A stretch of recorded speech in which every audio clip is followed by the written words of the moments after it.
everyone, Mike here. And it's been a while since I've done one of these, but today I want to talk.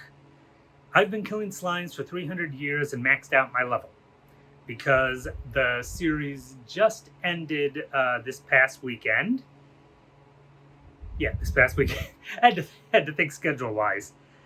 And as this was a show that I mentioned before I was interested in, and it's one of the only ones that I stuck with this season as far as new shows, I want to talk about it a little bit. This show is very clearly much more character driven than it is plot driven. I mean, you have your basic plot and then you have your dilemma of the episode, but we don't have a lot of really overarching stories, at least in this anime season. I don't know about like the light novels. To be honest, I actually just recently picked up the first light novel because I really did enjoy the series and wanted to find out more. But I'm just getting started on the first one, so I don't know a lot about stories beyond what's in the anime. And I'm not sure if we're going to find out outside of the light novels because I'm not sure if this is going to get a second season. I enjoyed it, but I noticed that it didn't seem to be getting a lot of attention from people, and the ending kind of bugged me. Not that the ending was a bad episode, but it was another today's adventure episode. It didn't feel like a final episode. I really feel they should have done something more. I don't know necessarily what. They could have maybe some type of two-parter for episodes 11 and 12. I don't know. Again, there may have been stuff from the light novels they could have used, but as of yet, I'm not really that far in yet. I think part of the reason they didn't really give us much of an overarching story to end it was because, as I mentioned, this is very character driven. But I still wish they would have given us something more than just, oh, well, there's a festival coming up, so this episode, they do a cafe.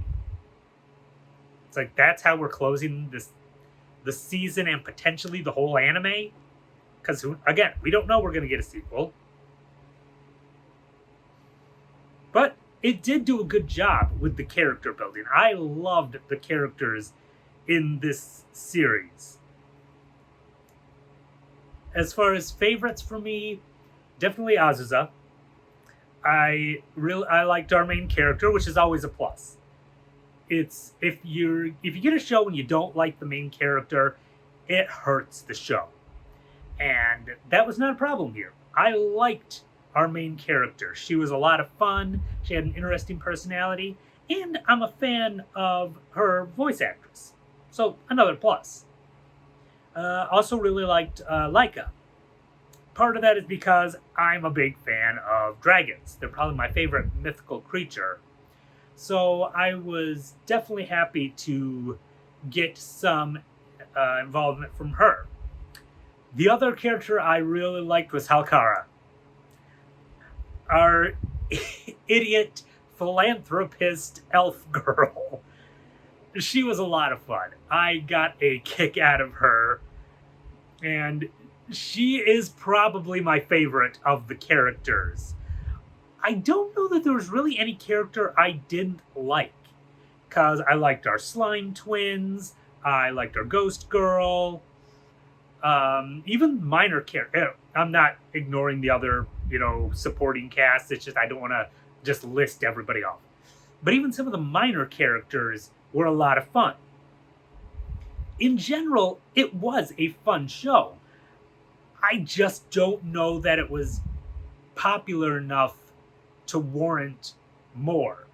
Which is why I'm glad I'm getting into the light novels, because I have a feeling that's probably the only way I'm going to really find out what further stories happen with these characters.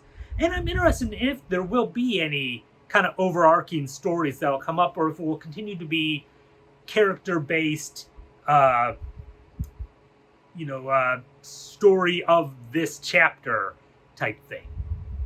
But we'll have to wait and see. Bottom line, as said, I enjoyed it. Alright, that's all I've got on this one. Just a quick little talk about this series. So, until next time.